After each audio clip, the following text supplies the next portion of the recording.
السلام علیکم ریڈرز، کیسے ہیں آپ سب لوگ؟ ناول میرا پاگل پن اس قلم خانی پارٹ 6۔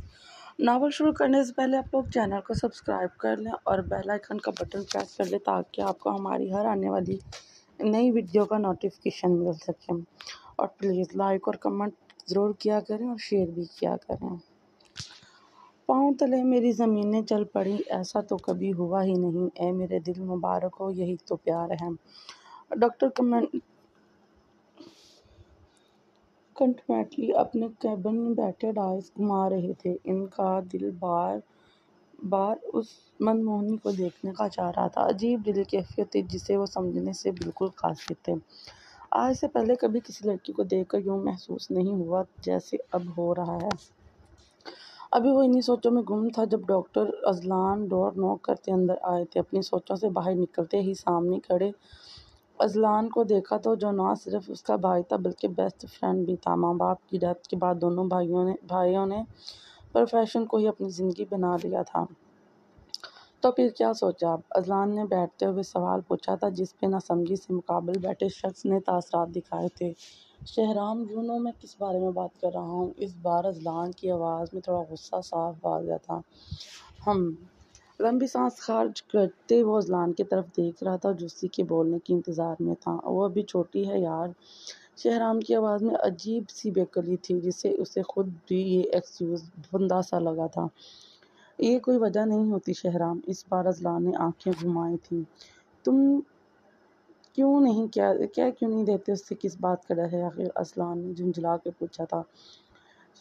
شہرام اور اذلان آپس میں ہر بات شیئر کرتے تھے۔ جب شہرام نے پہلی بار سمرا کی طبیعت خرابی کی وجہ سے ارم کو دیکھا تھا تو وہ پہلی نظر میں ہی اس معصوم منموہنی کا دیوانہ بن چکا تھا۔ پہلی ملاقات سے اب تک وہ اس شہر میں جگڑا ہوا تھا۔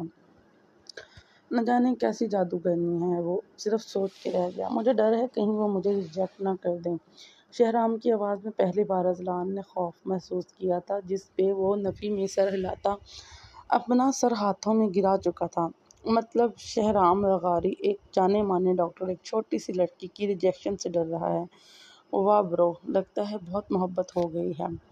میں اسے مزید تکلیف یا برڈن نہیں دینا چاہتا۔ ابھی اس کی خود کی مینٹل کنڈیشن ٹھیک نہیں، بہت سٹریس ہے اسے۔ جب تک وہ ٹھیک نہیں ہو جاتی میں اسے کچھ نہیں کہوں گا۔ شہرام کی بات سمجھتے ہوئے اذلان سر ہلاتا ٹھنڈی سانس بھر کے رہ گیا، لیکن دل میں اپنے بھائی کی خوشیوں کی اس نے بہت دعائیں کی تھیں۔ دوسری طرف سمرا کو جیسے ہی پتہ لگا اس پہ ساتوں آسمان آ گرے تھے۔ اپنے بابا کی طبیعت کا سنتے ہی اس کے پاؤں بے جان ہوتے محسوس ہو رہے تھے۔ نین کٹورے لبالب نمکین پانی سے بھر چکے تھے۔ جسم رونے کے باعث ہچکولے کھا رہا تھا۔ تابش نے پاس آ کے اسے سنبھالنے کی کوشش کی تھی لیکن وہ کسی طرح صورت سنبھل ہی نہیں رہی تھی جس پہ وہ اسے لے کے ہسپتال پہنچا تھا جہاں ارم بینچ پہ بیٹھی زمین پہ نہ جانے کیا ڈھونڈ رہی تھی۔ بابا کہاں ہیں؟ تابش کے بازوؤں کے گھیرے سے نکلتی وہ بھاگ کے ارم کے پاس پہنچی تھی۔ ارم جو بہت مشکل سے خود کو سنبھالے ہوئی تھی اپنی آپی کو دیکھ کے تمام بند توڑ کے دل کا غبار نکالنے لگی تھی۔ دونوں بہنیں گلے لگ کے خوب روئی تھیں۔ تابش ان دونوں کو کچھ وقت اکیلا چھوڑ کے ارشد صاحب کی طبیعت کے بارے میں جاننے کے لیے ڈاکٹر کے پاس گیا تھا۔ شہرام جو ابھی کیبن سے نکل رہا تھا تابش کا آتا دیکھ واپس کیبن میں آیا تھا جہاں شہرام نے ارشد صاحب کی تمام صورتحال اس کے سامنے رکھ دی جس پہ وہ کچھ پریشان سا شہرام کو دیکھ رہا تھا۔ ہم نے پوری کوشش کی ہے لیکن کینسر لاسٹ سٹیج پہ ہے۔ اگر یہ پہلے آتے یا کسی کو انفارم کرتے اپنی طبیعت کا تو شاید ان کا علاج بہت جلد شروع کر دیا جاتا جس میں اس کے بچنے کے چانسز ہوتے، لیکن اب شہرام نے بات مکمل کیے بغیر اٹھ کے تابش کے کندھوں کو تھپتھپایا تھا جس پہ وہ سر اثبات میں ہلاتا اٹھ کے شہرام کے ساتھ ہی باہر کوریڈور میں آیا تھا جہاں اب دونوں بہنیں اندر جانے کا انتظار شدت سے کر رہی تھیں۔ ان کی کل متاع جہاں آئی سی یو میں اپنی زندگی کے آخری پل گزار رہے تھے۔ کیوں انہوں نے نہ بتایا اپنی طبیعت کا کسی کو؟ شہرام کے آتے ہی دونوں اس کی طرف لپکی تھی جس پہ شہرام نے انہیں اندر جانے کی اجازت دی جہاں ارشد صاحبہ آنکھیں موندے لیٹے تھے، چہرے پہ تکلیف کے آثار واضح تھے۔ سمرا نے آگے بڑھ کر ان کا ہاتھ تھاما جس پہ ڈرپ لگی تھی۔ بابا اٹھے نا، سمرا کی ہمت جواب دے رہی تھی۔ کہاں دیکھا تھا کبھی اپنے بابا کو ایسے انہوں نے وہ تو ہمیشہ اسے اور ارم کو اپنی گوش میں چھپا کے رکھا تھا۔ اٹھے نا بابا۔ ارم بھی آگے بڑھ کے ان کے پاس آئی تھی، جس پہ ارشد صاحب نے آہستہ سے اپنی آنکھیں کھولی تھیں۔ چہرے پہ ایک افسردہ سی مسکان تھی۔ میرے بچے، ارشد صاحب کی اور آواز نکاہت زدہ تھی، جس پہ ارم اور سمرا روتے ہوئے ان کے بازوؤں پہ سر رکھ گئی تھی۔ مجھے معاف کر دینا میرا بیٹا، میں حفاظت نہ کر سکا اپنی جان کی۔ سمرا کی طرف دیکھ کے کہتے وہ خود گلگیر ہو گئے تھے، جس پہ نام میں سر ہلاتی ان کے آنسو صاف کرنے لگی تھی، جس پہ ارم اپنی سسکی روکنے کے لیے اپنا ہاتھ منہ پہ رکھ گئی تھی۔ تابش نے سمرا کی حالت کو دیکھتے ہوئے اپنی منٹیاں بھینچی تھی، کیوں اس کے آنسو سے تکلیف دے رہے تھے۔ دل پہ بوجھ سا بڑھ رہا تھا۔ وہیں شہرام بھی گہرا سانس لے کے خود کو کمپوز کر رہا تھا۔ اس من موہنی کی سسکیاں اس کے آنسو اپنے دل پر گرتے محسوس ہو رہے تھے۔ میری ہمت، میرا فخر ہو تم دونوں، ایک دوسرے کا خیال رکھنا ہمیشہ۔ کہتے ساتھ ہی انہوں نے سانس لینے میں تکلیف ہوئی تھی۔ ڈاکٹر سمرا کی آواز پہ شہرام آگے بڑھ کے ارشد صاحب کو آکسیجن ماسک لگانے لگا۔ ان لوگوں کو باہر جانے کا کہہ کے وہ خود ارشد صاحب کو دیکھ رہا تھا۔ سمرا اور ارم تابش کے ساتھ باہر آ گئے تھے۔ دونوں بہنوں کی حالت بکھری ہوئی تھی۔ زندگی نہ جانے کہاں سے کہاں لے آئی تھی۔ رونا بند کرو سمرا، دیکھو ارم کی حالت۔ تابش جو کب سے اسے ہی دیکھ رہا تھا، اس کے پاس آ کے اس نے سمرا کا دھیان ارم کی طرف کیا تھا، جس میں وہ کامیابی ہوا تھا، جس پہ وہ خود کا رونا بھول کے ارم کو سنبھال رہی تھی۔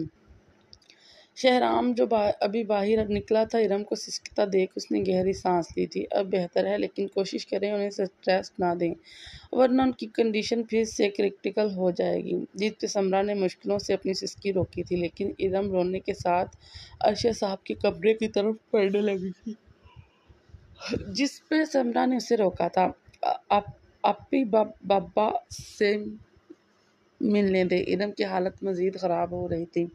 اب تو سمرا کی ہمت بھی ختم ہونے لگی تھی۔ اب انہیں کچھ دیر کے لیے گھر لے جائیں، ان کی طبیعت ٹھیک نہیں ہے، کافی راتوں سے ٹھیک سے سوئی نہیں ہے یہ۔ شہرام کی بات پہ تابش نے سر ہلایا تھا۔ سمرا، تم اور ارم جا کے گھر آرام کر لو، میں جب تک یہیں ٹھہرا ہوں۔ تابش نے سمرا کے چہرے کے ایک ایک نقوش کو غور سے دیکھا تھا۔ آنکھوں میں لال ڈورے واضح تھے، چھوٹی سی ناک جس میں سفید رنگ کا موتی چمک رہا تھا رونے کی وجہ سے لال ہو چکی تھی۔ رخسار ہلکے ہلکے لال ہو گئے تھے۔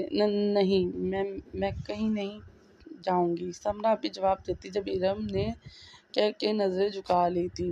اوکے مس، لیکن آپ جا کے فریش ہو جائیں تاکہ یہاں مزید رک سکیں، شہرام نے کہہ کے ارم کی طرف دیکھا، جس نے پلکوں کی جھالر اٹھا کے شہرام کو دیکھا تھا، جس کی آنکھوں میں نہ جانے کیوں اسے التجا سی لگی، جس پہ وہ اس بات میں سر ہلاتی ڈرائیور کا انتظار کرنے لگی تھی۔ ڈرائیور کے آتے ہی وہ خاموشی سے سمرا کے ساتھ گھر کی طرف روانہ ہو گئی تھی۔ اتنے دنوں بعد اپنے گھر کو دیکھ کے سمرا کا دل رکا تھا، لیکن اپنی بہن کی خاطر وہ مضبوط بنی رہی تھی۔ ارم کو فریش ہونے کا کہتی وہ خود کچن میں آ کے ہلکا پھلکا کچھ بنانے لگی تھی ارم کے لیے۔ ابھی سمرا کو کچن میں کام کرتے ہوئے آدھا گھنٹہ ہی گزرا تھا جب اپنے پیچھے کسی کی موجودگی کا محسوس کرتی وہ جھٹ سے مڑی تھی، لیکن پیچھے ہی ویر کو کھڑا دیکھ اس کی اپنی سانسیں تھمی تھی۔ تو تم یہاں اندر کیسے آئے؟ زبان لڑکھڑائی تھی۔ ڈارلنگ، سنا ہے تمہارا وہ سو کالڈ ایجڈ باپ اپنی آخری سانس گن رہا ہے، ویر نے ایسے افسوس سے کہا جیسے واقعی سے افسوس ہو، جبکہ لفظوں میں چھپا زہر سمرا بآسانی محسوس کر سکتی تھی۔ اس سے پہلے کہ میں گارڈ کو آواز دوں، نکل جاؤ، سمرا نے اسے دھکا دیا تھا، جس پہ ویر پہ ذرا برابر بھی نہیں ہلا تھا۔ اوہ ہو ڈارلنگ، کیوں اتنی محنت کر رہی ہو؟ جانتی تو ہو کتنا پیار کرتا ہوں میں تم سے۔ ہا ہا ہا، ویر نے کہتے ہی کہکا لگایا تھا۔ اپی ارم جو بال خشک کر رہی تھی، باہر سے آتی آواز پہ ٹٹک کے باہر کی طرف آئی تھی، جہاں ویر کو دیکھ کر اس کا خون کھول گیا تھا۔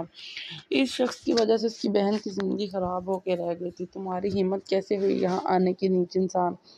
ارم غصے سے کھولتی ہوئی رمپیر آواز میں کہتی کچن میں آئی تھی، جہاں سمرا نے اسے حیرت سے دیکھا تھا۔ وہیں ویر کے شیطانی دماغ میں ایک سوچ آتے ہی چہرے پر خباثت بھری مسکراہٹ رنگی تھی، جسے دیکھتے ہی سمرا نے خود کو ویر کے منہ پہ تھپڑ مارنے سے خود کو روکا تھا۔ ارم کمرے میں جاؤ فوراً، سمرا کی آواز پہ ارم نے حیرت سے اسے دیکھا تھا۔ لیکن آپ اس بغیرت آدمی کی وجہ سے آپ کا کردار گندا ہوا۔ ارم کا غصہ کسی صورت کم ہونے کا نام نہیں لے رہا تھا۔ انٹرسٹنگ۔ ویر نے ارم کو اوپر سے نیچے تک جن نظروں سے دیکھا، وہ گڑبڑا کے فوراً اپنا دوپٹہ ٹھیک کرتی ہوئے سیلی نظروں سے اسے گھورنے لگی تھی۔ ارم کمرے میں جاؤ، سمرا کی آواز میں وہ نہ چاہتے ہوئے بھی کمرے کے اندر چلی گئی تھی۔ اسے خود بھی ویر کی نظروں میں چھپی خباثت سے خوف محسوس ہوا تھا۔ کمرے میں آتے ہی اس کا ننھا سا دل کانپا تھا۔ ویسے کہنا پڑے گا ڈارلنگ، تمہاری بہن بھی کچھ کم نہیں ہے۔ ویر کی بات پہ سمرا نے ابھی ہاتھ اٹھایا ہی تھا جب ویر نے اس کا ہاتھ پکڑ کے روکا تھا۔ نو نو نو بیبی، وہ کیا ہے نا کہ ابھی بھی تمہاری پوزیشن اتنی اسٹیبل نہیں ہے کہ تم دوبارہ کوئی غلطی کرو۔ وہ کیا ہے نا، تمہاری بہن ابھی جوان ہے، اگر غلطی سے تمہارے تھپڑ کا بدلہ میں نے اس سے لیا تو ہا ہا ہا۔ اپنی بات ادھوری چھوڑ کے وہ کہکہ لگا کے ہنسا تھا۔ سامنے فروٹ باسکٹ میں رکھے پھلوں میں سے سیب اٹھاتا وہ بغور سمرا کو دیکھ رہا تھا، جس کے چہرے پہ خوف پھیلنے لگا تھا۔ جو بھی تھا، وہ اپنی بہن کو کبھی اس درندہ سخت انسان کے ہاتھوں نہیں لگنے دے سکتی۔ تم کیا چاہتے ہو؟ کیوں میری زندگی جہنم بنانے پہ تلے ہو؟ سمرا کی آواز آہستہ آہستہ ہلکی ہونے لگی تھی، آنسو متواتر چہرہ بھگو رہے تھے۔ تمہیں؟ ویر کی بات پہ اس نے نفرت سے اس کی طرف دیکھا تھا۔ نہ ڈارلنگ، زیادہ نہیں سوچو، صرف ایک رات کی ہی بات ہے، ساری زندگی کی تھوڑی۔ ہا ہا ہا۔ اپنی بات کہتا وہ ایک آنکھ ونک کرتے سمرا کو دیکھ رہا تھا، جس کا ضبط کے مارے چہرہ لال ہونے لگا تھا۔ جتنی جلدی ہو سکے تابش اسفندیار سے دور ہو جاؤ ڈارلنگ، ورنہ بدلے میں تم نہ صحیح، تمہاری بہن ہی صحیح۔ ویسے بھی کم عمر لڑکیوں کے دام خاصے زیادہ ہوتے ہیں۔ ویر کہتے ہی گھر سے چلا گیا تھا، پیچھے وہ روتے ہوئے زمین پہ بیٹھ چلی گئی۔ زندگی جتنا سلجھانے کی کوشش کرو اتنا ہی الجھ رہی تھی۔ کاش وہ تھپڑ اس دن اس نے ویر کو نہ مارا ہوتا۔ جلدی سے سب ویڈیو کو لائک اور چینل کو سبسکرائب کرتے جائیں۔ ایک اور ضروری بات کہ ذرا اچھے کامنٹس بھی کیا کریں، لانگ ریویوز دیا کریں ہر ایپیسوڈ پہ، تاکہ رائٹر کا اچھا اور جلدی ایپیسوڈ لکھنے کا دل کرے۔ خوش رہیں، ہنستے رہیں اور پڑھتے رہیں۔ Novels only on Urdu novels platform پہ جاری ہے۔ Thanks for watching video. Please must subscribe اور channel, must like and comments please.